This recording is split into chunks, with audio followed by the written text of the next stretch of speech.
नमस्कार दोस्तों। आज जिस स्टॉक की चर्चा मैं आपके सामने करने वाला हूं, बल्कि कहना चाहिए स्टॉक नहीं, आज बात होगी निफ्टी की, निफ्टी 50 की। आप देख रहे होंगे कि लास्ट ट्रेडिंग सेशन में एक शानदार आपको ये रिकवरी देखने को मिल रही है और बहुत सारे जो रिटेल निवेशक हैं उनको अभी ये उम्मीद है कि जो एक बहुत ज़्यादा बॉटम को लेकर की चिंता थी कि वो बॉटम कहाँ बनेगा, क्या वो लगभग अब 22,000 के आसपास बन चुका है। क्योंकि लास्ट में आप देखोगे ना, ये जो देख रहे हो, उस दिन निफ्टी ने लो बनाया था 22,182 का और वहाँ ज़बरदस्त रैली आई। और अब जो आप देख रहे हो, यानी कि मंडे की बात करें तो क्या निफ्टी अब इस रैली को और आगे बढ़ा करके 23,000 के ऊपर जाकर के बंद होगा, या ये जो थी एक आप कह सकते हो डेड कैट बाउंस था और अब आपको एक बड़ी गिरावट देखने को मिल सकती है।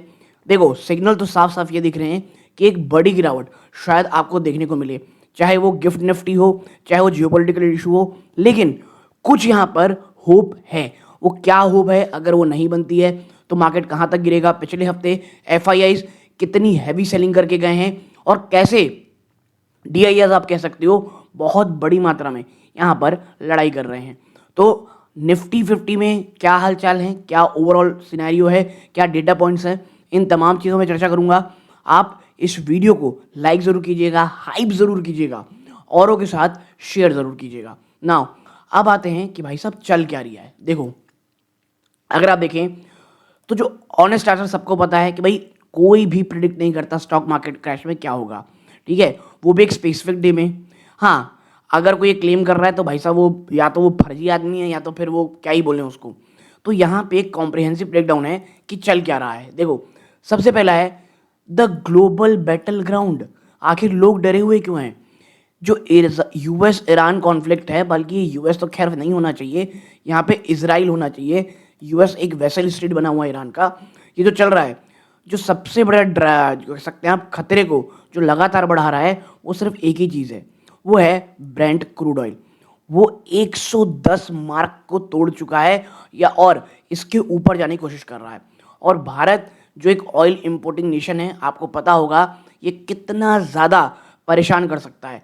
क्योंकि अगर क्रूड ऑयल महंगा होगा, ट्रांसपोर्टेशन कॉस्ट महंगी होगी, जो कॉर्पोरेट प्रॉफिट मार्जिन है वो बहुत तेज़ी से आप कह सकते हैं कमज़ोर होंगे। और at the end of the day आखिरी में कौन सी सीढ़ी आएगी, और वो है इन्फ्लेशन स्काई रॉकेट होगा। फिर एक और झटका कहाँ से आया? मूडीज की तरफ से जीडीपी फोरकास्ट। देखो, जो रेटिंग एजेंसीज हैं मूडी, उन्होंने रिसेंटली गिरा दी है इंडिया की ग्रोथ एस्टिमेट को, जो पहले 6.8 थी उसको घटा करके 6% कर दी है। और ये कह रहे हैं कि जो वेस्ट एशिया में इशू चल रहा है, अगर वो लगातार जारी रहा तो जो ग्रोथ मोमेंटम है वो बड़ी मात्रा में आपको कम होता दिखाई देगा। और पर्सनली आप मुझसे पूछेंगे, 100% सही बात है ये। अगर अगर 2 से 3 महीना अब ये वॉर चलती है भारत में, उसका असर बहुत डिजास्टर्स होगा। देखो, पाकिस्तान जो हमारा पड़ोसी देश है, उसको कहीं से कोई इशू होता नहीं है, क्योंकि एक बर्बाद स्टेट को आप कितना बर्बाद करोगे। दूसरा है हमारा पड़ोसी, वो है आप कह सकते हो चाइना। चाइना ऑलरेडी काफ़ी हद तक अपने आप को ये जो ऑयल शॉक है इनसे रोका हुआ है। लेकिन अगर 2-3 महीने ये वॉर चलती है, नो डाउट उसके रिपल इफेक्ट आपको साफ साफ चाइना में भी देखने को मिलेंगे। देखो दोस्तों, और देखो, सबसे बड़ा डर जो मुझे लगता है वो है हमारे रियल एस्टेट मार्केट का। रियल एस्टेट बहुत बड़ी मात्रा में गिरता आपको दिखाई देगा। और देखो, होता क्या है, जो बाहर दोस्त लोग रहते हैं दुबई में या जो बाहर फॉरेन काम कर रहे रहते हैं, वो अक्सर पैसा भेजते हैं और भारत में रियल एस्टेट लगातार खरीदते हैं। बट अब क्या हो रहा है, जो हमको वहाँ से पैसे मिलते थे वहाँ पे भी स्लो डाउन देखने को मिलेगा। पूरा का पूरा मिडिल ईस्ट, जहाँ पर इतना ज़्यादा पैसा आता था वहाँ से लोगों के पास, हमारे पास, वहाँ से लोग जो काम कर रहे हैं वो भेजते थे अपने घर वालों को, ये एक बहुत बड़ा इशू होगा। मैं बता दूँ आपको, यूपी, बिहार, केरल, यहाँ पे एक बड़ा दबाव आपको गिरावट यानी देखने को मिलेगा। जो हमारे पास बाहर से फॉरेन एक्सचेंज आते थे, अगर ये 2-3 महीने वॉर और ज़्यादा चलती है तो ये ओवरऑल ना बहुत ही ज़्यादा बुरा हाल है। और मैं तो अभी क्रूड ऑयल की जो शॉक है उसको अभी ऐड ऑन ही नहीं किया हूँ। तो वाकई में सही बात है कि जो जीडी फोरकास्ट है उसमें गिरावट होगी। लेकिन देखो, द डोमेस्टिक शील्ड, अब यहाँ पर ना why the market might hold, जो मैं आपसे कह रहा था। देखो, थर्सडे को एक मैसिव रिकवरी आई, सबको पता है मार्केट एक हैवी इंट्राडे फॉल किया था, लेकिन उसके बाद लगभग 500 पॉइंट की रिकवरी देखने को मिली थी निफ्टी 50 में, 500 पॉइंट। तो ये क्या कहता है हमसे कि जो बायर्स हैं वो कहीं ना कहीं लोअर लेवल में बड़ी मात्रा में खरीदारी शुरू कर रहे हैं और मार्केट एक फ्री फॉल में नहीं है। हाँ, ये जो आप देख रहे हो ना, फ्री फॉल में एक बड़ी तेजी आई थी, इसमें कहीं ज़्यादा जो हाँ था वो था आरबीआई फैक्टर का। आरबीआई ने रिसेंटली, सबको पता है, इम्पोज किया है ऑफशोर डेरिवेटिव्स को to protect the Indian rupee from free fall और bringing it back to around 93 rupees 10 paisa against USD. और देखो, और आप ये कह सकते हो कि बाहर के लोग, अगर आप, मैं आपको बहुत ही आम भाषा बताऊँ, अगर जो बाहर के लोग हैं, अगर वो भारत की जो स्टॉक मार्केट में कहाँ जाएगा, ऊपर या नीचे, उसमें बेट करना चाहते हैं, उसके रूल को एंटायरली बदल दिया गया है।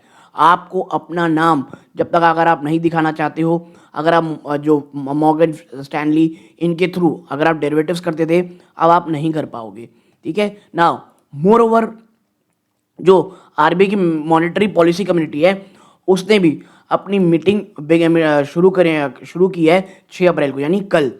इन्वेस्टर ट्रैक कर रहे होंगे क्लोजली, क्या कोई गाइडेंस आता है इंटरेस्ट रेट में या कुछ लिक्विडिटी मेजर ये लेती है। तो मैं बता दूं आपको, अगर कोई बहुत बड़ा लिक्विडिटी बूस्ट मार्केट को दिया जाएगा, मार्केट उसे एक बहुत शानदार तरीके से, एक बहुत यू टर्न आपको लेता हुआ दिखाई देगा।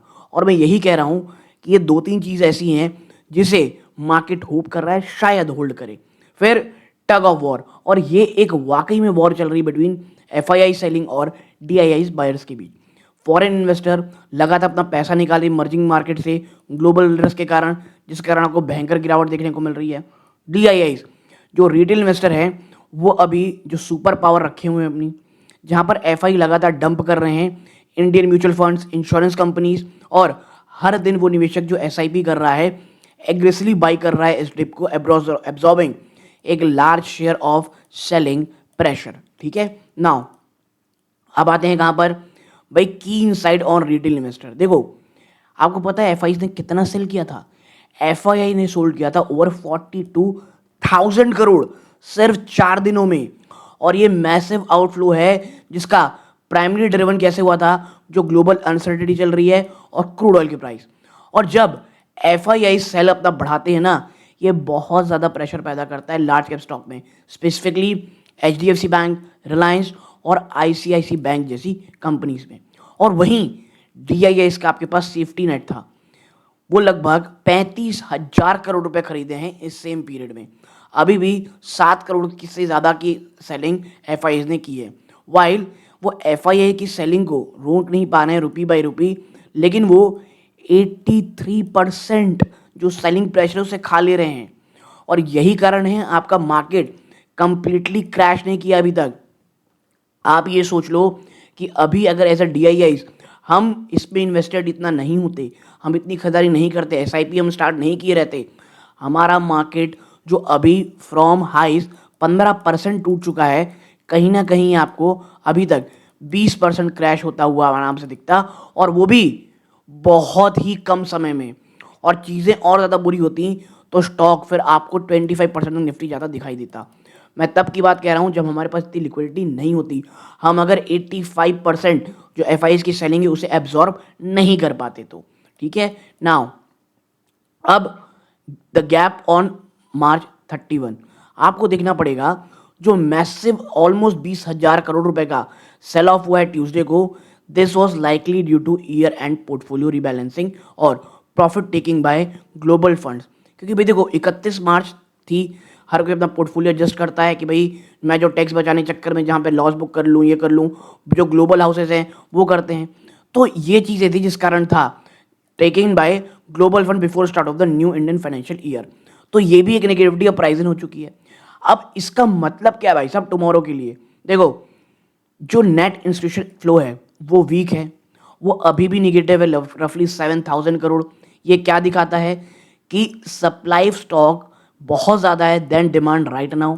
और ये कंबाइन अगर कर लोगे ना, तो गिफ्ट निफ्टी बहुत सिग्नल दे रही है निगेटिव के बारे में। टुमारोज ओपनिंग ये टेस्ट होगा कि क्या डीआईएस के पास इतना फायर पावर है कि वो एफआईआई को हैवी एफआई सेलिंग को एब्जॉर्ब कर पाते हैं। मेरा आंसर है नहीं शायद। ठीक है। अब अगर FIIs 5 से 7 करोड़ रुपए एक्स्ट्रा बेच पाते हैं, DIIs बाइंग थोड़ी स्लो कर लेते हैं, निफ्टी तमाम इमीडिएट सपोर्ट्स को तोड़ता आपको दिखाई देगा, ठीक है। फिर अब आते हैं गिफ्ट निफ्टी क्या सिग्नल कर रहा है। तो देखो गिफ्ट निफ्टी में अगर आप जाओगे तो लगभग 22,540 मार्क में ट्रेड कर रहा है। यानी इंटरप्रिटेशन क्या है, जो निफ्टी 50 क्लोज हुआ था कहाँ 22,713 में, और अभी निफ्टी कहाँ दिखा रहा है, गिफ्ट निफ्टी 22,540, यानी 170 से 200 पॉइंट के बीच का आपको डिस्काउंट, यानी एक इंडिकेट कर रहा है एक gap down opening Monday morning को होगी, ठीक है।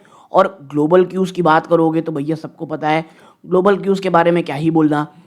अब जो ईरान वॉर है वो लगातार बढ़ रही है, क्रूड ऑयल के प्राइस $105-10 में चल रहे हैं, और यूएस और यूरोपियन क्यूज अलग अलग बात कह रहे हैं।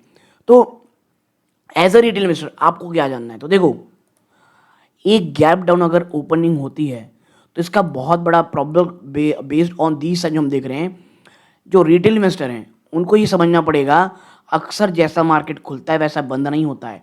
सिर्फ सिंपल एग्जांपल है लास्ट थर्सडे, ठीक है, जहाँ पर आपको मैसिव 5 पॉइंट रिकवरी देखने को मिली थी एट द लोअर लेवल। हमको ये देखना है जो क्रिटिकल सपोर्ट है 22,450 से 22,500 निफ्टी 50 का। अगर मार्केट इस लेवल के नीचे जाता ओपन बंद इसके नीचे ओपन होता है और होल्ड करके रखता है तो एक और आप कह सकते हो could another round of intraday recovery, ठीक है, अगर इसे होल्ड कर पाता है इन लेवल्स के आसपास को, ठीक है। और अगर ये टूटता है और सस्टेन करता है अबाव, अगर आप एकदम रिवर्स में अगर तेज़ी की बात कर रहे हो तो 23,000 के आसपास आपको जाता हुआ स्टॉक दिखाई देगा। अगर ये ऊपर जाता है और 23,000 के ऊपर बंद होता है निफ्टी तो कहीं ना कहीं एक राहत की सांस सबके सामने आपको देखने को मिलेगी दोस्तों। ओके, तो मुझे लगता है काफ़ी क्यूज़ काफ़ी चर्चा हमने की है। वीडियो अच्छा लगा लाइक कीजिएगा, चैनल सबसे जरूर कीजिएगा। ये इस वीडियो का अंत है। जय हिंद दोस्तों।